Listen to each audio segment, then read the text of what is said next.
Douglas Gonçalves, em uma aula anterior, o senhor disse que a leitura do livro Os Anos de Aprendizagem de Wilhelm Meister forneceria material imaginativo para a compreensão do sucesso de Paulo Coelho. Pois bem, acabei de ler o livro de Goethe e ainda não descobri o motivo do sucesso do escritor brasileiro. Você vai ter que procurar na ideia dos superiores desconhecidos. Quer dizer, são forças benéficas. Goethe alude na narrativa a forças benéficas que invisivelmente conduzem, né, o indivíduo ao sucesso, ao bem-estar, à felicidade, etc, etc. Ele não declara isso no livro, mas o Goethe era, vamos dizer, um grão-mestre maçom, e ele mesmo era uma dessas forças benéficas que orientava as pessoas, tentando para o sucesso aqui e acolá. Então, dá a impressão que essas forças são coisas misteriosas, mas a ação de pessoas humanas importantes na sociedade favorece ou desfavorece, às vezes invisivelmente, a carreira de certas pessoas. Vocês não podem esquecer que sociedades secretas existem e elas agem, e elas são secretas justamente para que as suas ações apareçam como se fossem sem sujeitos, como se fossem ações espontâneas, benéficas ou maléficas. Não estou querendo julgar essas sociedades agora, tá certo?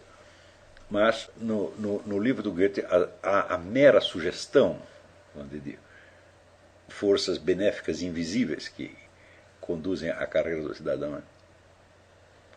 E no caso do Paulo Coelho, até sabemos quais foram essas forças. Mas eu não quero falar disso agora, porque eu teria que dar nome aos bois. E eu não embora eu tenha a compreensão inteira da coisa, eu não tenho a prova documental na minha mão. Mas um dia eu vou conseguir. Como é que se fabrica um sucesso como esse, tá certo? Para exercer uma certa função na sociedade, né? Particularmente, aliás, não é Paulo Coelho, eu usei o Paulo Coelho como a título de metonímia, né? Estou designando o todo pela parte. Mas, se você pegar o sucesso todo do Harry Potter, né, e outras coisas desse tipo, tudo isto é ação de sociedades secretas. Usam da sua influência no meio editorial para favorecer vamos dizer, o florescimento de certas imagens ou ilusões, porque isso interessa para os seus objetivos. Um dos objetivos fundamentais hoje, por exemplo, do projeto globalista, é a criação de uma macro-religião mundial construída com elementos de várias religiões. Tem a capela na ONU, a capela que eles chamam de ecumênica, onde se mistura tudo, né? Cristianismo, budismo, judaísmo, hinduísmo, né? Religiões indígenas, etc, etc. Leiam o livro do Lee Penn, False Dawn, e vocês verão que isso não é uma interpretação que nós estamos fazendo, isso é um projeto que os caras escreveram que está lá documentado. Nós vamos fazer isto, mais isto, mais isto, mais isto, mais isto, mais isso. Não é totalmente secreto, é apenas discreto, mas quantas pessoas ficarão sabendo disso? Um número mínimo. Tá certo? E o que nós podemos fazer contra isso? Bom, aí depende. Depende de nós conseguirmos alcançar um público e contar para ele o que está acontecendo. Mas, em última análise, é o público mesmo que vai decidir. Nós não temos capacidade decisória sobre isso. Né? Então, esta ideia, por exemplo, de que as chamadas religiões orientais e indígenas contêm um coeficiente de sabedoria misteriosa que é inalcançável pelo mundo cristão, é claro que isso é uma balela, é mentira grossa. Tá certo? Mas vejam, quantos filmes você não vê, tá certo, em que, né, todos os brancos ocidentais são os idiotas e tem um índio lá atrás que sabe tudo, como o Dom Juan do Castanheda, né, ele tem a posse do mistério, tá certo? Então, quando você vai ver, eu digo, mas se os índios eram tão sábios assim, como foi que eles perderam a briga? Se eles estavam até em vantagem no começo. Por exemplo, você não pode esquecer que quais foram os primeiros escravos na América? Foram os brancos escravizados pelos índios, né? Na comunidade aqui de Jamestown. Né? Os brancos chegaram e vieram com uma ideia socialista, né, de nós vamos aqui administrar a terra, né, coletivamente, ninguém tem propriedade, então evidentemente foi para o brejo. Na hora que foi para o brejo, começaram a morrer de fome, daí viu os índios, capturavam eles, e alguns deles se ofereciam para ser escravos dos índios para não morrer de fome. Né? Então foram os primeiros escravos que tem na América. Então os índios estavam inicialmente numa posição muito vantajosa, tá certo? Eles tinham o domínio do território, conheciam o território, né? Mas não tinham uma série de coisas que o recém-chegado conhecia. Não é isso? Então, com relação, vamos dizer,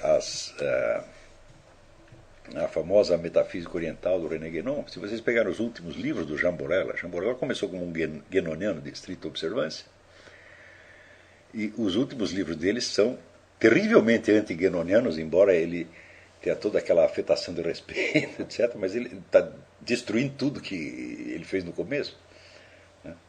Olha aí, padre, como é o Dom Lourenço, o senhor não sabe dessas coisas.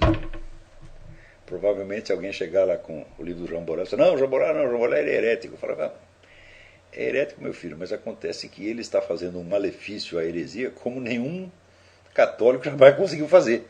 Ele está desmontando a coisa desde dentro. Então como é que eu não vou ler isso? Eu aprendi muita coisa com o René Guénon e estou aprendendo a me livrar do René Guénon através do Jean Borel. E eu realmente acho que a obra do René Guénon, ela coloca para todo o mundo cristão o maior desafio intelectual que ele enfrentou em 20 séculos. Você simplesmente diz, é herético, e fugir da coisa e não deixar ninguém ler, fala, isso não vai resolver absolutamente nada. Isso ao contrário, isso piora o negócio. Você vê quantos livros foram postos no Index, tá certo? E acabaram fazendo um sucesso desgraçado exatamente por causa disso. E o pessoal que enfrentou os modernistas iluministas, o pessoal da igreja que enfrentou os modernistas iluministas durante o século XVIII, foram todo um bando de covardes e incompetentes. Então se defendia atrás do Index Librorum Prohibitorum e não era capaz de ter uma polêmica decente com os caras. Deu no que deu. Tá certo? Então, o que eles tinham que fazer? Tinham que se impregnar deste material, fazer como Samuel Hahnemann fazia, né? Ele ingeria o veneno para depois poder expelir. É o único jeito. Agora, se nós vamos tratar todos nós como se fôssemos alminhas santas e puras, virgens intelectuais que não podem ser, né, desvirginadas, aí nós estamos lascados. Foi isso que fizeram no século XVIII e se ferraram. Porque isto é a espiral do silêncio. Não leio. Você não lê? Então os caras continuam falando de você lá fora, pô. Você não tem como se defender. Agora, se você vai esperar que o Papa se pronuncie, você imagina, tem aqui um livro, né, você desconfia que o livro é herético. Então, mas nós vamos ficar quietinhos. Então você vai esperar que o livro passe por todos os escalões hierárquicos da igreja até chegar no Papa e o Papa decretar se aquilo é herético ou não e por que é herético. Quantos anos passam para que isso aconteça? Enquanto isso, o livro já foi lido por todo mundo, menos você. Então, isto é a espiral do silêncio. E vocês, idiotas, padres idiotas, burros, vocês caíram nisto. Então é o seguinte, eu não vou me defender, nem vou defender os meus aluninhos contra leituras prejudiciais que possam corromper as suas almas. Não é assim que se faz. Quem está na chuva é para se molhar. Não há mais uma entidade, né, criada pela igreja que possa ler esses livros e examiná-los e pronunciar-se se são heréticos ou não. Não há mais isto. A não ser que o Dom Lourenço sozinho seja capaz de fazer tudo isso. Será que ele acha que ele é mais capaz de controlar isso do que o Santo Ofício? É claro que não. Então o que vocês estão fazendo é, acreditando que estão protegendo as almas, vocês estão entrando na espiral do silêncio. Vocês evitam o contato, então não falam nada e o outro fica falando de você. Agora, isto é falta de confiança na inteligência humana e falta de confiança na providência divina, porque a nossa inteligência é sustentada pela providência divina. E você tem que rezar dia e noite, para que Jesus Cristo, o Divino Espírito Santo, te preserve do erro. Mas você não sabe exatamente qual é o erro. Eles é que sabem.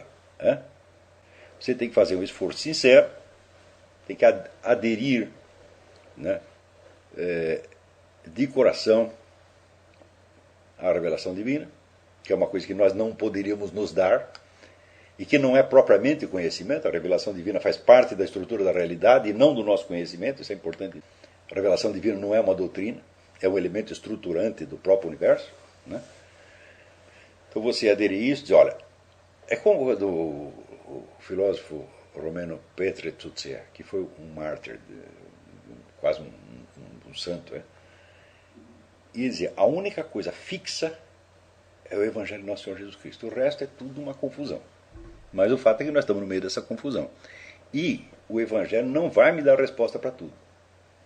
Então o Evangelho está ali para me dar força, para inspirar a minha inteligência, de modo vamos dizer, quando São Paulo apóstolo diz: não vos preocupeis com o que ides dizer na frente do juiz, porque o Espírito Santo vos inspirará, eu digo a mesma coisa quando você lê René Guénon. Você está diante do juiz herético, enormemente inculto e mal intencionado. Por que você vai ter medo do René Guénon?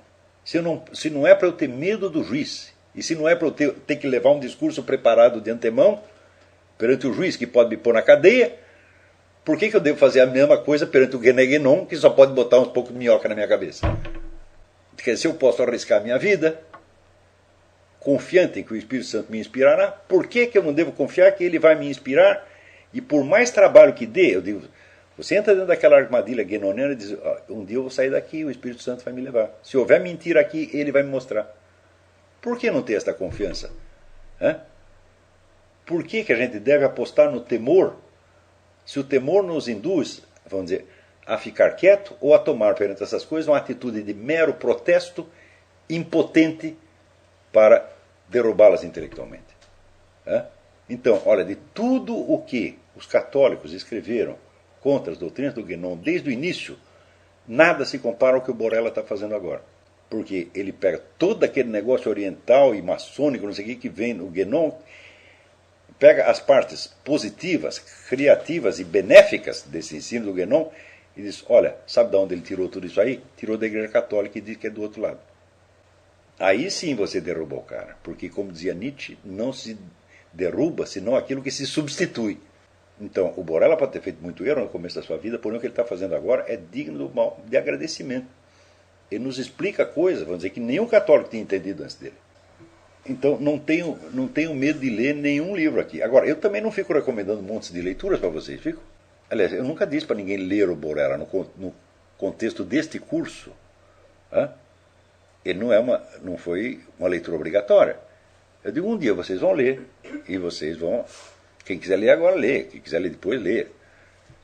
Então, todo mundo sabe que eu não estou ensinando na base dos textos, mas na base dos problemas filosóficos. São os problemas que nós pegamos, tentamos tratar da melhor maneira, tentamos exemplificar como se faz e quais são os resultados a que eu cheguei até o momento. Isso é tudo que nós estamos fazendo.